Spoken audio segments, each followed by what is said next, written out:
O Senhor esteja convosco. Ele está no meio de nós. Proclamação do Evangelho de Jesus Cristo, segundo Mateus. Glória a vós, Senhor.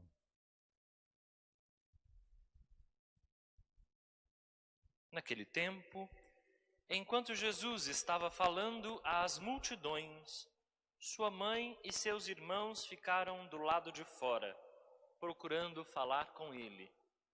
Alguém disse a Jesus: "Olha, tua mãe e teus irmãos estão aí fora e querem falar contigo."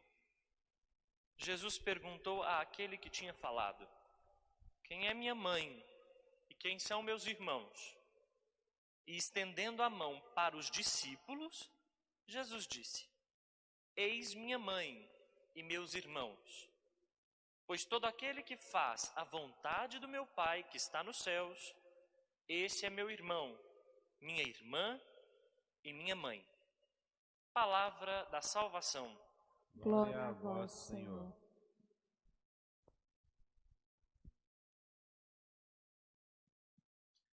Caríssimos irmãos, caríssimas irmãs, vocês que nos acompanham a partir das redes sociais, a partir do YouTube, do Facebook, a primeira leitura de hoje é tirada do profeta Miqueias.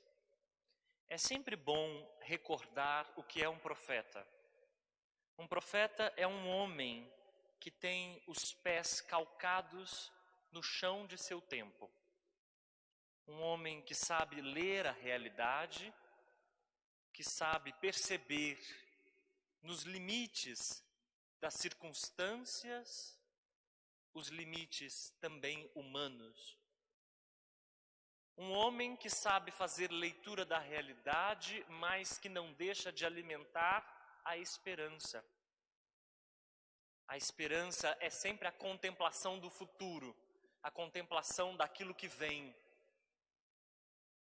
A esperança é projeto, é pôr-se a caminho, é construir o diferente, é não parar diante dos limites como se eles fossem irremediáveis. Um profeta é, portanto, alguém que denuncia, mas que também anuncia a possibilidade de um caminho. E é o que Miqueias faz com o povo. Um povo que estava exilado. O exílio é uma imagem fortíssima. Estar fora da sua própria terra. Estar longe de tudo aquilo que lhe é próprio. Estar sob um poder estranho. Não sentir-se em casa. O mundo de hoje assiste isso com os imigrantes, com aqueles que têm que deixar a sua própria terra, que muitas vezes está em situação de guerra, de sítio, que devem abandonar tudo e que muitas vezes não se sentirão acolhidos, não se sentirão em casa. Mas essa imagem também diz algo da nossa própria existência, do nosso coração, porque muitas vezes, não é raro, nós podemos nos experimentar assim, como que longe de nós mesmos, como que perdidos da nossa própria terra natal, como que esquecidos de quem somos, exilados de nós. Distantes de tudo aquilo que poderia ser, do melhor que habita dentro de nós. Nós também muitas vezes experimentamos o exílio. O profeta aqui aparece como aquele que aponta um caminho, mesmo em frente, mesmo de frente, melhor dizendo, para essas dificuldades. Um caminho à frente, a se fazer. Caminho que Deus mesmo faz com o povo. Ele então evoca algumas imagens. A imagem do Deus pastor. Apacenta o teu povo com o cajado da autoridade. Essa imagem é belíssima, porque Deus é como um pastor que cuida do seu povo, como um pastor que vai à frente com o cajado da autoridade, que é muito diferente do cetro de poder, que é muito diferente do cajado de poder. Deus tem autoridade. O que isso significa? Significa o que a própria palavra autoridade quer dizer: Ele nos engrandece. Ele apacenta em nós o melhor que nós temos. Ele tira de nós o melhor que podemos ser. Nos devolve para a nossa terra natal, onde nós podemos ser nós mesmos, fora do nosso exílio, de novo na nossa terra prometida. Apacenta o teu povo, é o que pede o profeta. E depois evoca mais uma vez a imagem do Deus libertador. Faze-nos sair como nos fizeste sair do Egito. Deus libertou o povo escravo do Egito e da mesma forma libertará esse povo exilado, como a própria história tratou de concretizar. Liberta o povo porque escuta os teus sofrimentos e desce para estar com ele, como fez no Egito. Um Deus libertador é um Deus interessado pela humanidade. É um Deus que quer afastar tudo aquilo que não engrandece a vida, mas a amesquinha, a diminui.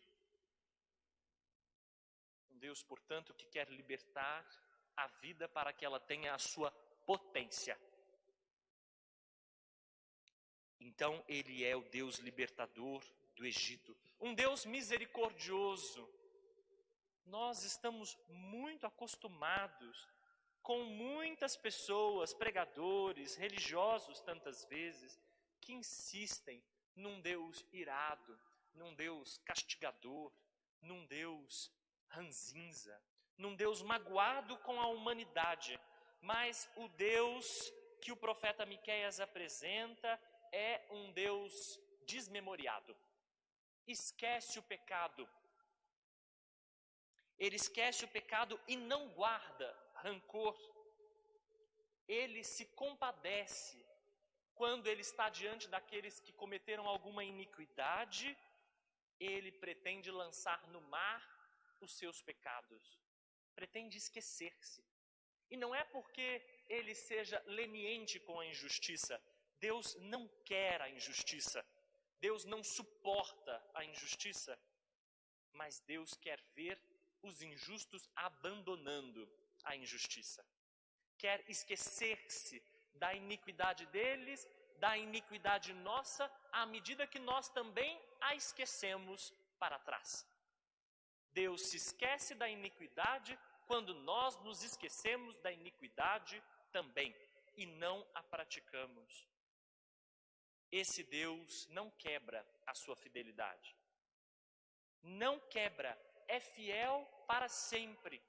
Mesmo que a humanidade quebre a sua fidelidade, Deus se mantém fiel e tem compaixão, como jurou aos pais.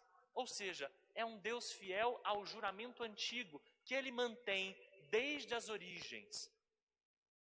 É esse o Deus que nós temos. Então convém que a gente avalie que tipo de Deus nós temos. Que tipo de imagem de Deus nós conservamos? Porque muitas vezes ela pode estar distante do Deus pastor,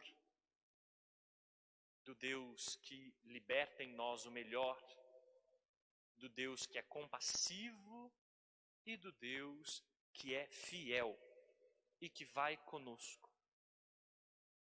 Por isso o Salmo, quando canta, mostrai-nos, ó Senhor, vossa bondade, não faz mais do que pedir uma redundância. Deus só pode mostrar-nos sua bondade.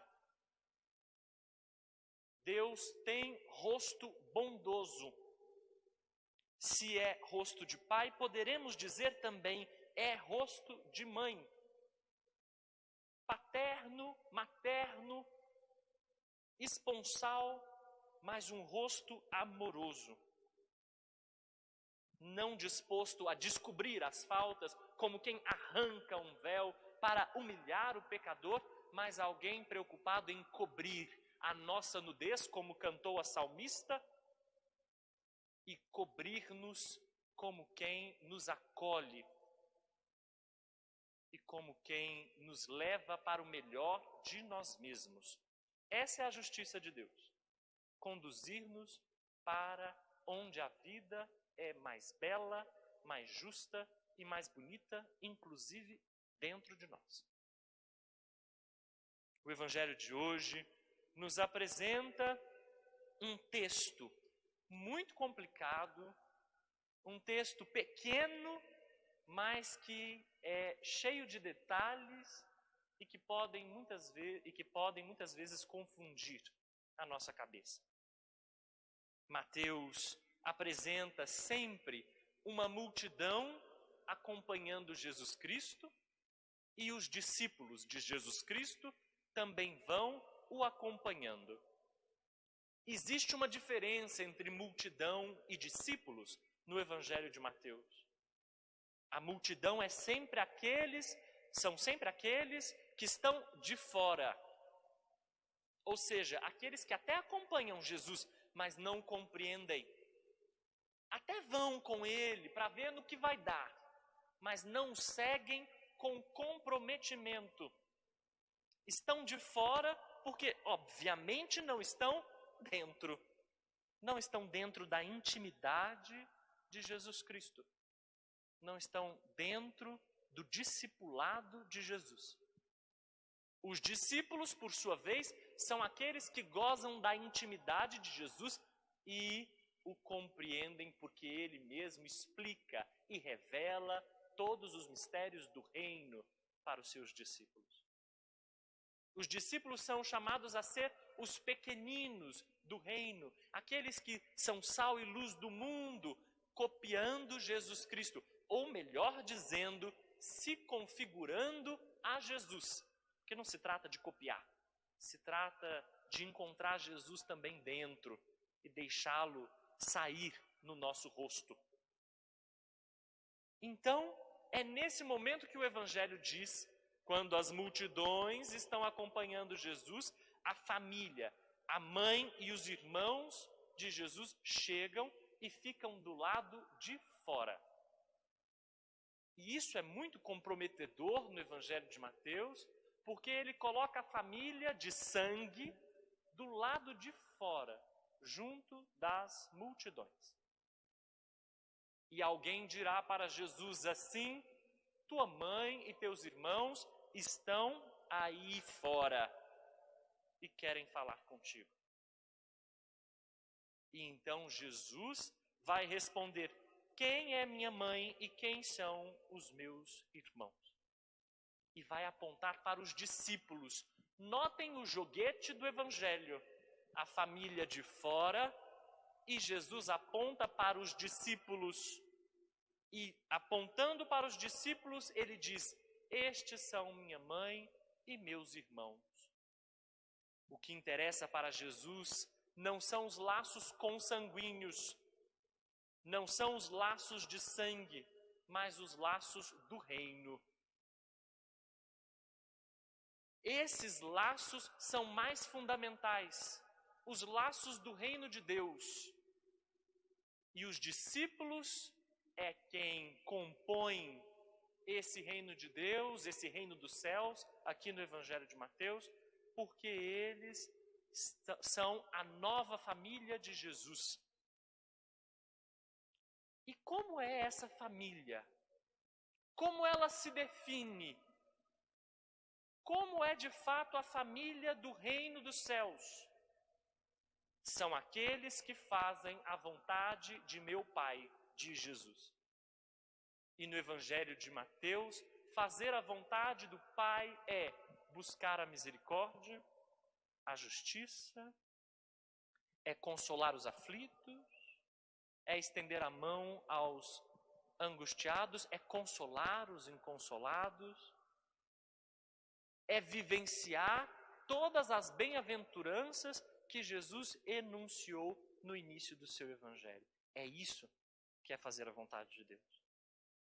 Então será da família de Jesus e será seu discípulo quem faz a vontade de seu Pai, como ele faz. É isso que confere unidade a essa nova família, não o sangue, não a tradição religiosa, mas fazer a vontade de seu Pai.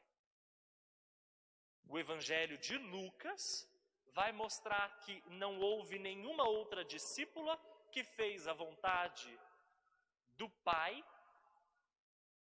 que não Maria, a mãe de Jesus. Mas aqui o Evangelho de Mateus tem uma intenção muito clara, muito definida. E a intenção é mostrar: para estar dentro, não é necessário ter o mesmo sangue de Jesus. Isso não é o mais necessário. O mais fundamental é participar do seu próprio desejo. É comungar com ele de um desejo, que é fazer a vontade do Pai. Por isso, peçamos ao Espírito de Jesus a capacidade de ser cada vez mais discípulos e discípulas de Jesus Cristo, responsáveis por fazer no mundo a construção da paz, da solidariedade, da fraternidade, da justiça, mesmo diante das perseguições, como nos lembram as bem-aventuranças, reconhecendo que nós temos um Deus que nos acompanha, que nos apacenta, que nos liberta e que não está com os olhos presos no nosso pecado e na nossa fraqueza, mas que está disposto a libertar o melhor que há em nós. Amém.